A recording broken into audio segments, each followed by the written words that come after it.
સૌરાષ્ટ્ર અને દક્ષિણ ગુજરાત જ્યાં વરસી શકે છે છૂટો છવાયો વરસાદ. હવામાન વિભાગે કરી છે આગાહી, જે અનુસાર કચ્છથી ડીસા સુધી ચોમાસું લઈ ચૂક્યું છે વિદાય.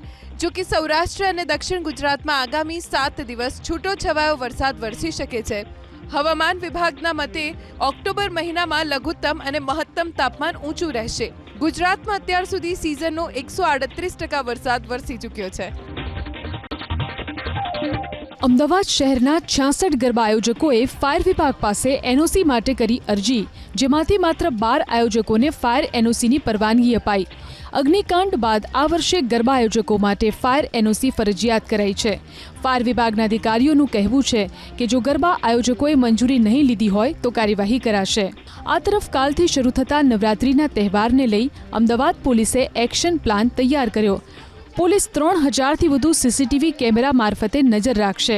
આ તરફ સુરતના પોલીસ કમિશનર અનુપમસિંહ ગેહલોતે ગરબા સ્થળની મુલાકાત લીધી.